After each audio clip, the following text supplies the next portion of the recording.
Hi everybody, in this video we're learning about arithmetic sequences. This is the first topic in the Year 11 Methods course.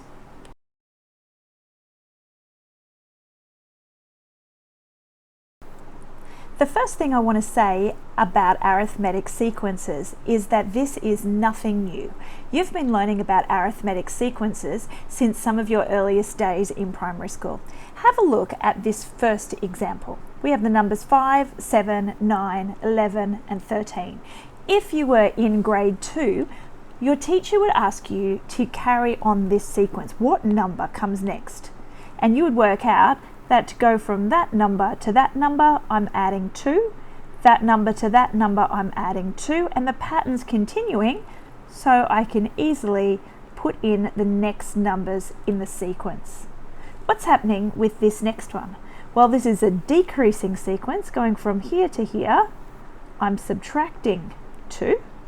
So what are we going to have next? 4, 2, 0. And if there was another thing here, what would come next? Negative 2.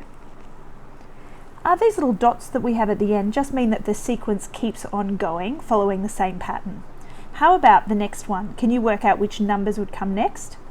Well, from there to there, I'm adding 2.5. Same there and there. So I'm just going to go on adding 2.5. So what is an arithmetic sequence? An arithmetic sequence is a set of numbers that has a constant difference between consecutive terms.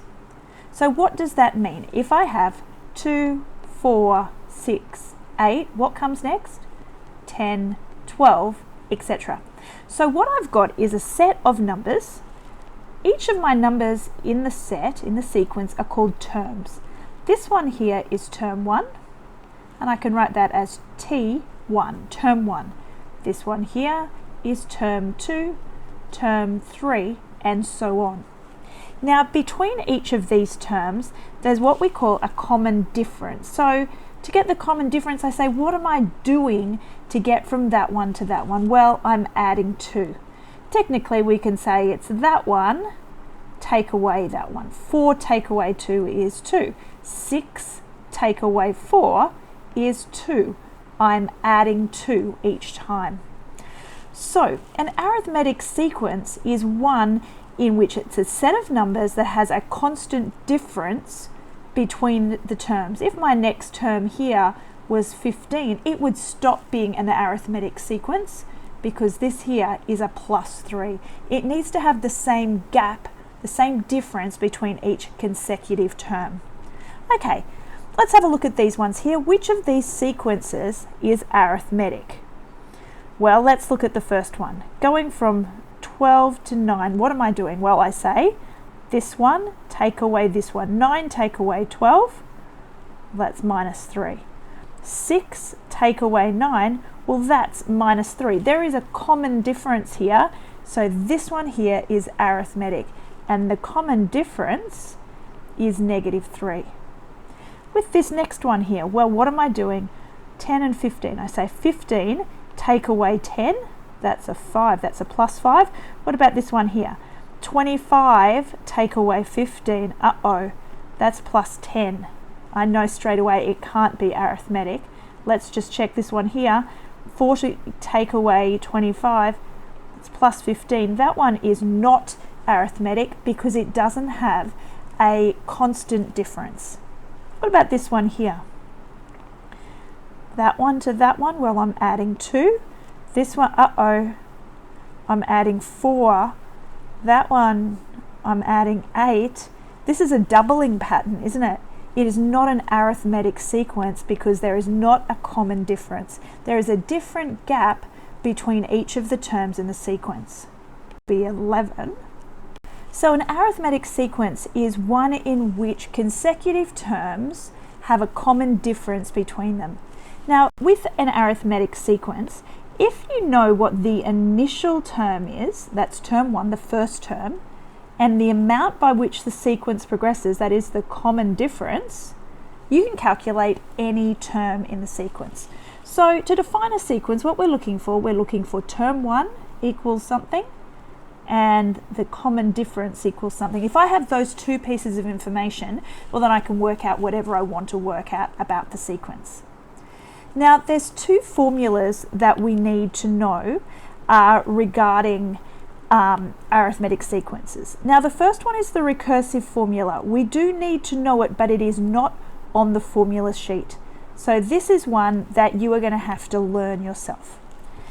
But it kind of makes sense.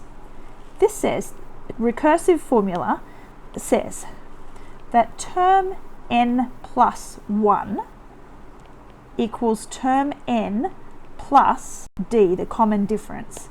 Now that sounds complex, but it's really not. This means the next term in the sequence equals the current term in the sequence plus the difference. For example, if I've got this sequence happening here, 1, 3, 5. Well, how do I work out the next term in the sequence? Well, the next term in the sequence is the current term in the sequence plus the common difference. And what's the difference? It's 2, isn't it? So the next term, term n plus 1, is term n, that's the current term, plus 2 more.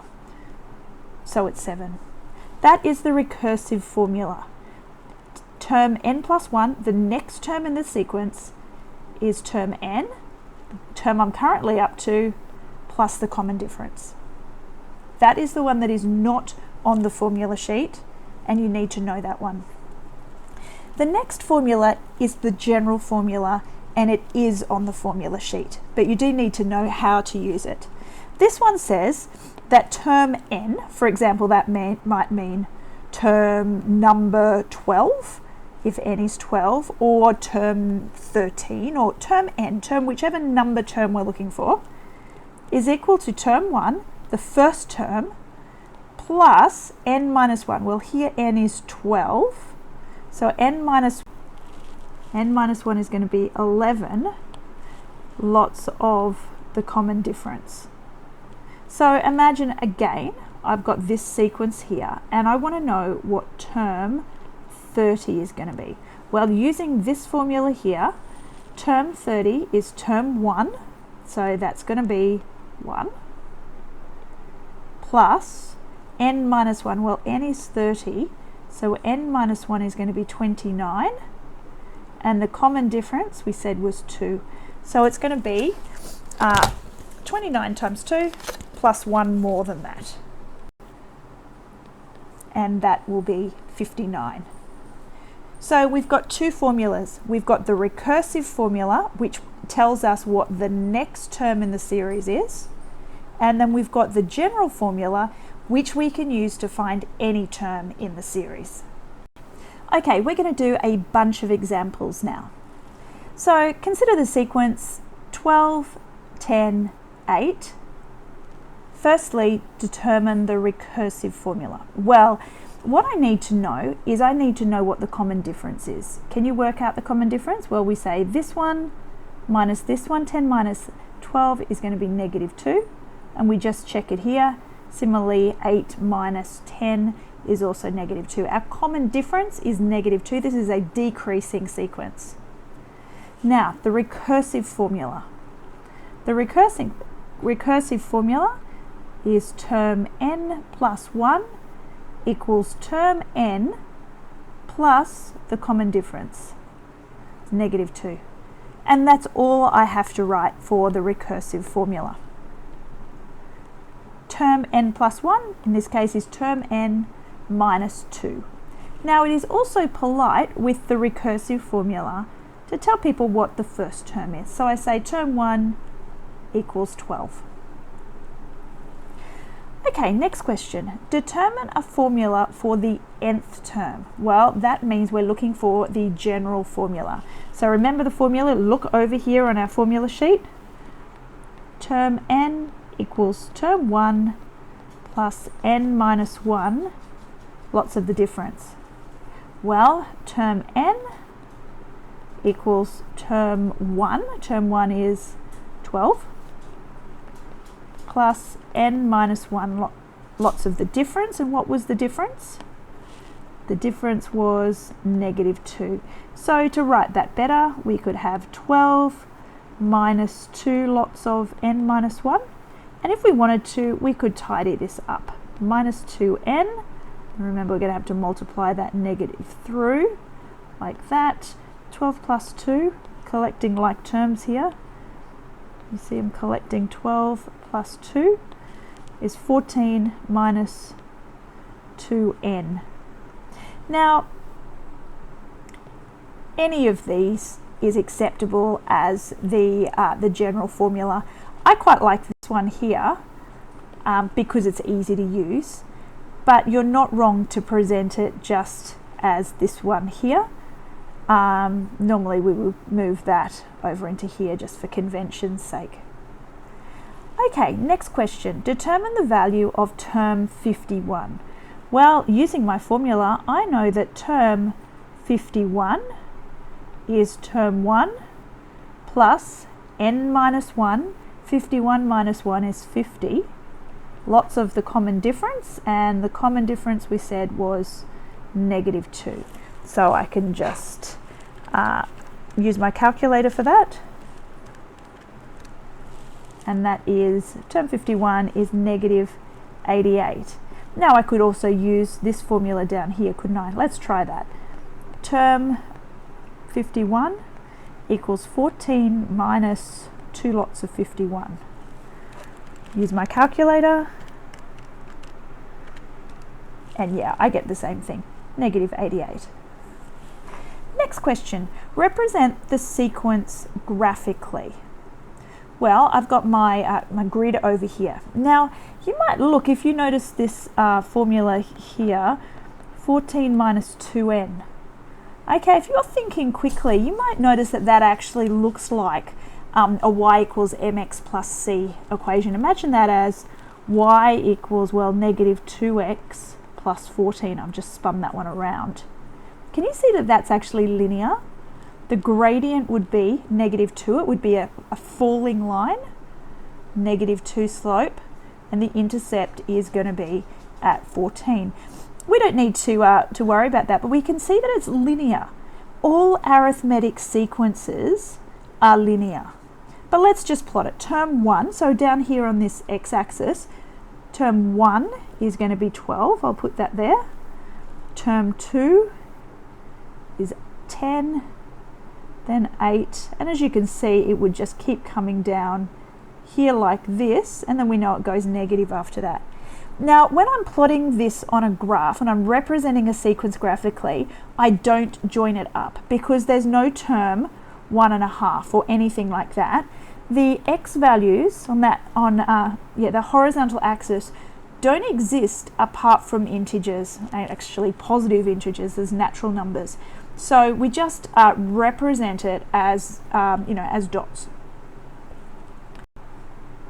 You should pause the video now and see if you can do this next example yourself. So press pause and give this a go. Okay, let's do it together. The recursive formula, you'll remember, term n plus 1 equals term n plus the common difference. Well, what is this? This is a plus 3.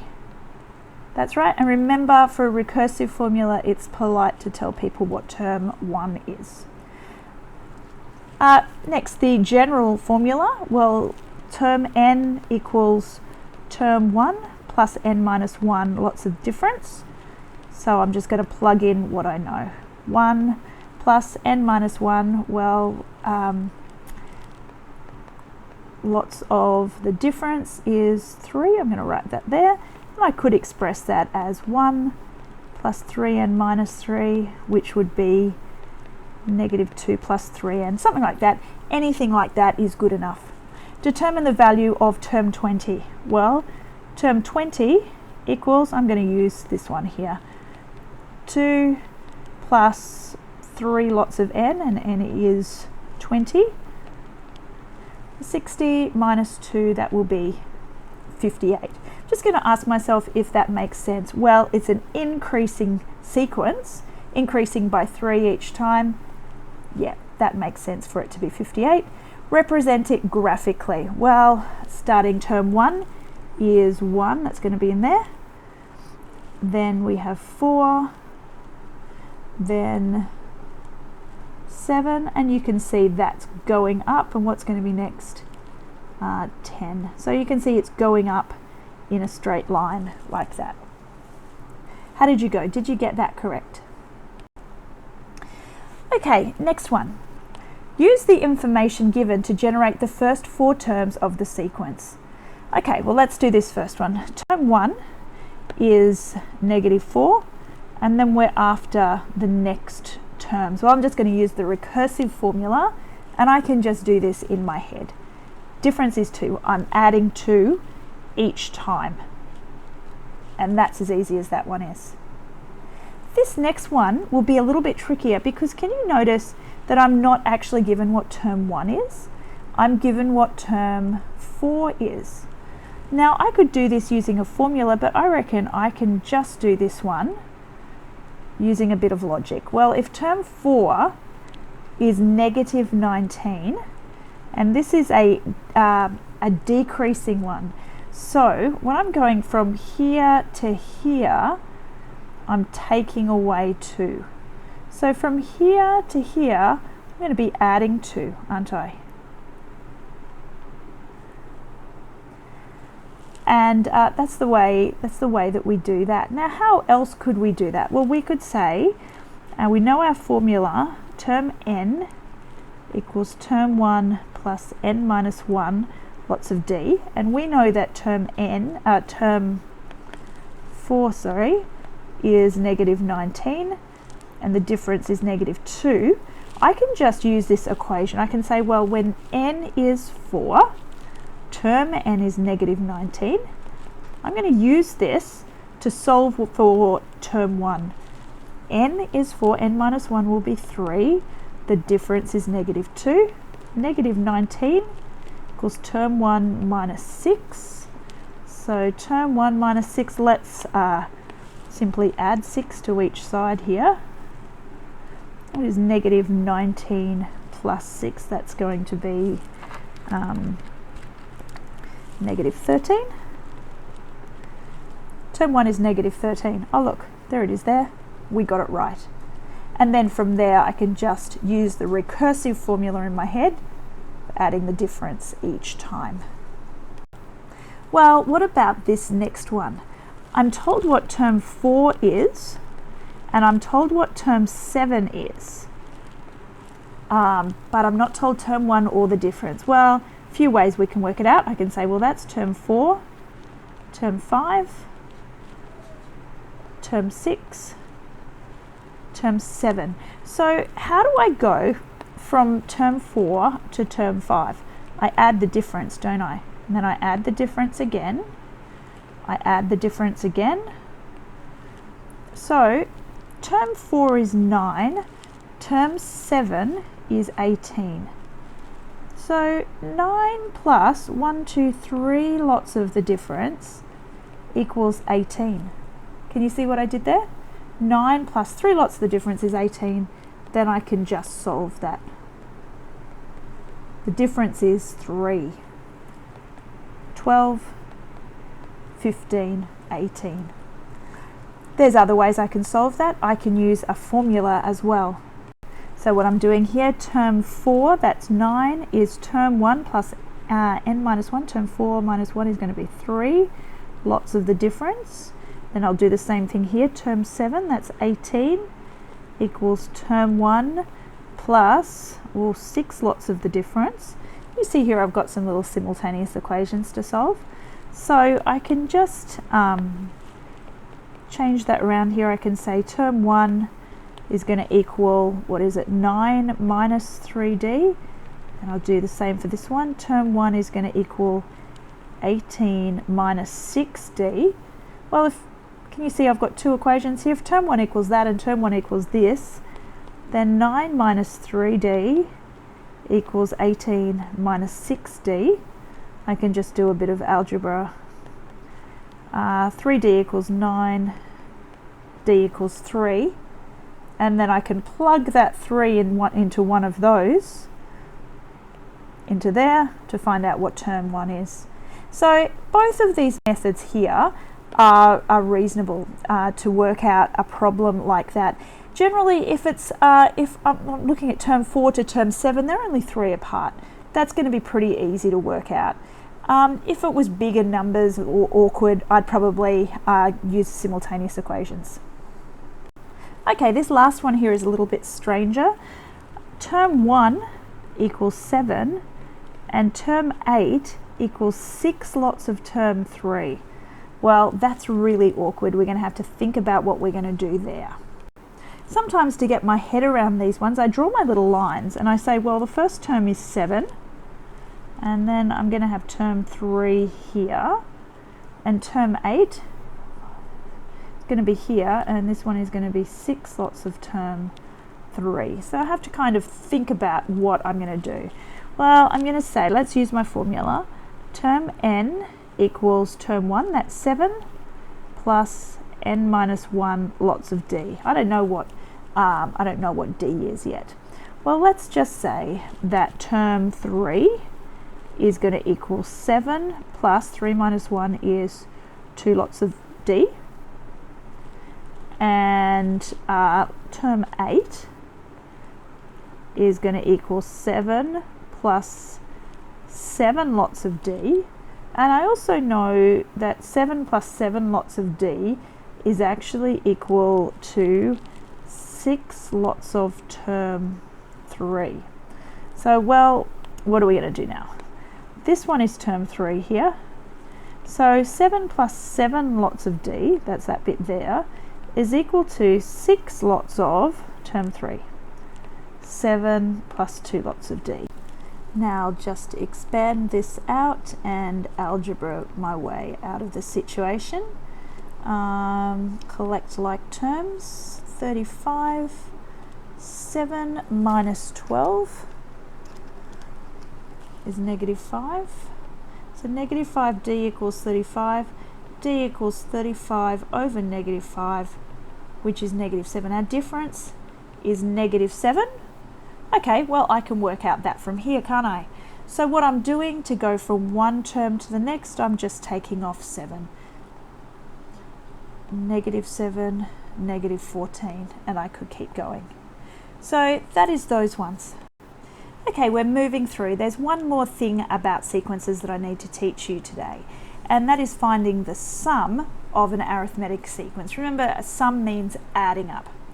Now, I started with this guy here, Carl Friedrich Gauss. He's a mathematician from a couple of centuries ago.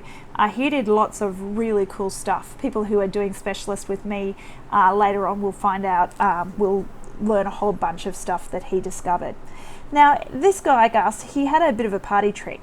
And he was in the days before computers or calculators. And he showed people that he could add up a bunch of numbers, like the numbers from 1 to 100, super fast, without a calculator or anything. Who could come up with the sum of 1 plus 2 plus 3 plus 4, etc. And people couldn't work out how he could do the arithmetic that quickly. But there's actually a pattern to what he did. So, and it came into, and it's been turned into formulas that we use for calculating the sum of arithmetic sequences. So imagine if we've got 1, 2, 3, this sequence going up to 98, 99, 100. Okay, well, what Gauss did was he discovered a little method of doing that. He said that 1 plus 100 is 101. 2 plus 99 is also 101. 3 plus 98 is 101.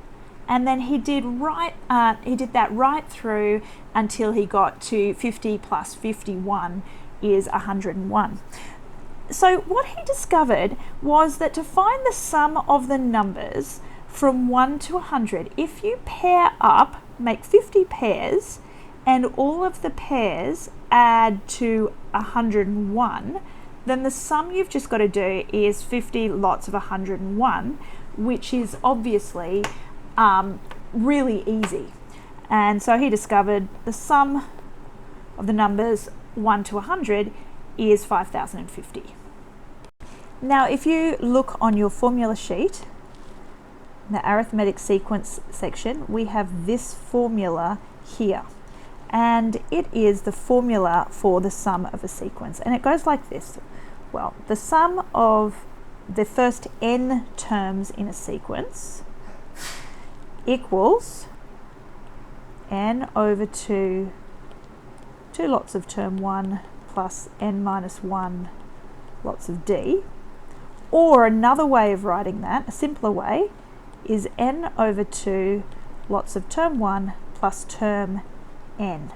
So for Gauss, for his thing, he was looking at the arithmetic sequence 1 plus 2 plus 3 plus 4, 1, 2, 3, 4, etc. So for him, term 1 was 1, and the common difference was 1. We're going up by 1 each time. And he knew what term 100 was. That's 100. He wanted to know the sum of the first 100 terms. Well, the first 100 terms, n is 100. So n over 2 is 50. Lots of term 1, that's 1 plus term n, term 100 is that. 50 lots of 101, which we said was 5,050. Now imagine that he hadn't known what term 100 was, and he just had the basic information about the series, term 1, and the common difference is 1. Well, if he's after the sum of the first 100 terms, he could also use this formula here. Well, n here is going to be 100. So it's going to equal n over 2, that's 50. 2 lots of term 1, well, term 1 is 1. 2 lots of that is 2. Plus n minus 1, well, n is 100. That's going to be 99 lots of the difference is 50. So difference is 1, sorry. 99 times 1 is 99, plus 2 is 101, 50 lots of 101, again 5,050. Okay, let's do a couple more examples. Determine the sum of the first 10 terms in the following sequence. Sum after the first 10 terms, that's going to mean that n is 10 for all of these. Well, for this first one, term 1 is -4 and the difference is 2. Well, I ask myself, do I have term n? Do I have term 10? No, I don't. I don't have that, so this is going to be the formula that I want to use. And I go, the sum of the first 10 terms is 10 over 2, that's 5. 2 lots of term 1, 2 lots of -4, plus n minus 1. 10 minus 1 is 9, and the common difference is 2. And I can just plug that in my calculator for the answer. Okay, that's the first one done.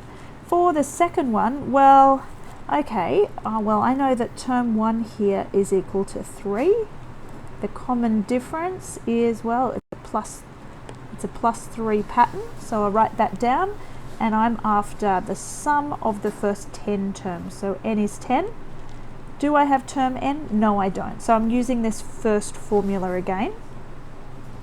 So the sum of the first 10 terms, n over 2, lots of 2 lots of term 1, 2 3s are 6, plus n minus 1, 10 minus 1 is 9, times the common difference, which is 3. And my calculator helps me there with the answer. The third one, well, I'm given term 1 and term 10, so this formula over here is going to be the one for me. So it equals, I'm after the sum of the first 10 terms, n is 10, so 10 over 2, that equals 5. Lots of term 1 plus term 10. And that's 315. Okay, and to finish up with a word problem. Amy goes to a new school where she has no friends at all. On the first day, she makes 1 new friend.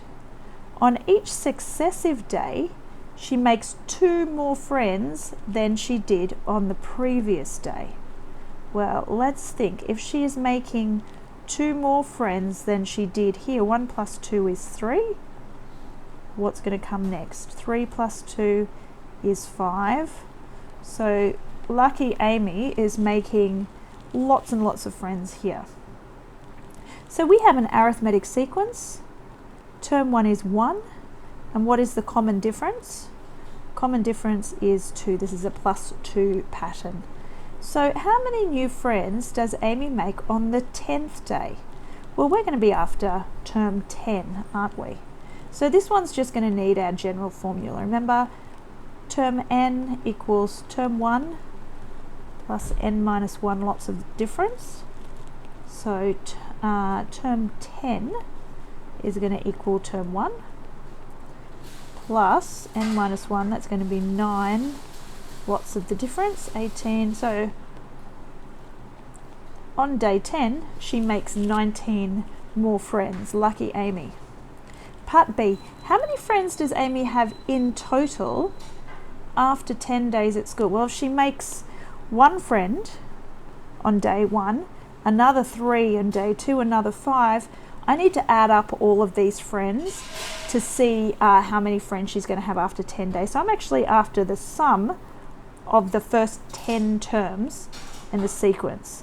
And I know that term 1 is 1 and term 10 is 19. So I can just use that formula. The sum of the first n terms is n over 2 lots of term 1 plus term 10.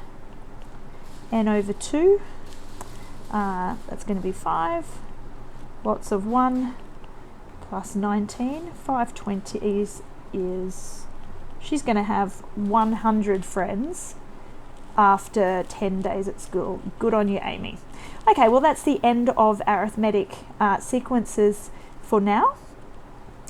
You can get on and do the exercises.